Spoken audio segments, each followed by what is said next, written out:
E aí, tudo certo? Hoje a gente vai desvendar os mistérios da matemática do dia a dia. Sabe aquelas continhas de proporção, de porcentagem, que parecem fáceis, mas no fundo a gente fica meio na dúvida? Pois é. O plano aqui é transformar essa confusão toda em ferramentas super práticas. Então, vamos começar com um clássico. Imagina só, um produto aumenta 20%. Logo depois, ele ganha um desconto de 20%. A lógica, assim, de bate-pronto, grita que o preço voltou ao que era antes, né? Só que a matemática ela gosta de pregar umas peças, e tem uma armadilha bem aí. Mas, olha, a solução para isso não está em nenhuma fórmula de outro mundo, não. Na verdade, está em alguns princípios bem simples, mas que são super poderosos. A gente vai chamar eles aqui de as regras de ouro. Vamos então para a nossa primeira regra de ouro, que, na verdade, é uma pergunta. É o ponto de partida, sabe? A primeira coisa que a gente precisa fazer para entender como as coisas num problema se conectam.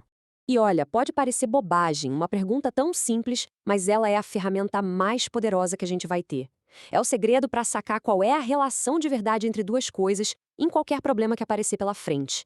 A resposta para essa pergunta vai sempre nos levar para um de dois caminhos. Ou a gente está falando de uma proporção direta, uma coisa sobe, a outra sobe junto, ou é uma proporção inversa, que são meio teimosas, né? Uma sobe, a outra desce. Sacar qual das duas é o caso já é meio caminho andado. Beleza, então identificar a relação é o passo 1. Mas aí vem o passo 2, saber como fazer a conta do jeito certo. E é aqui que muita gente escorrega. E aqui, ó, tá o pulo do gato.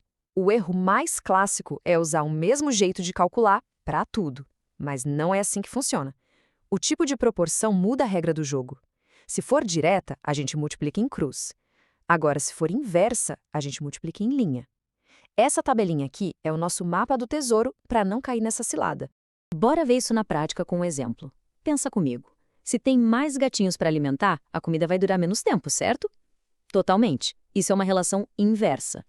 Então a gente monta a nossa tabela e, como a inversa, multiplica em linha. 3 vezes x vai ser igual a 1 vezes 15. Fazendo a conta, x igual a 5 dias. A ração vai durar bem menos. Ok, agora vamos voltar para as porcentagens, que foi o que começou a nossa conversa. E o grande segredo aqui é esquecer a ideia de ficar somando e subtraindo porcentagem.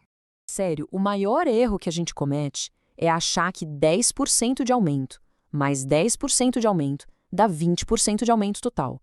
Não dá. O jeito certo, e até mais elegante de fazer isso, é usando o tal do fator de multiplicação. E como é que funciona esse fator? É super simples. Pensa que o valor original de qualquer coisa é sempre 100%, ou seja, é o número 1. Se for um aumento, a gente soma a taxa nesse 1. Se for um desconto, a gente subtrai desse 1. Fácil, né? Então, agora que a gente está armado com o fator de multiplicação, vamos voltar para aquela nossa pegadinha do começo. Vamos usar um petisco de R$ 20 como exemplo para ficar bem claro. Certo, então o preço inicial do petisco é de R$ 20. Primeiro vem um aumento de 20%. A gente pega o nosso fator, que é 1,20, e multiplica. O novo preço? R$ 24.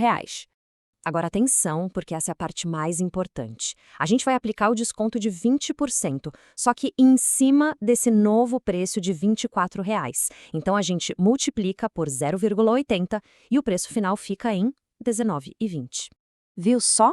O preço não voltou para R$ 20, ele ficou mais baixo. E por quê? Porque a base de cálculo mudou. O desconto de 20% foi em cima de um valor maior, de R$ 24. Essa é a tal da armadilha. Bom, vamos organizar tudo isso num resumão bem prático para servir como uma colinha rápida sempre que precisar.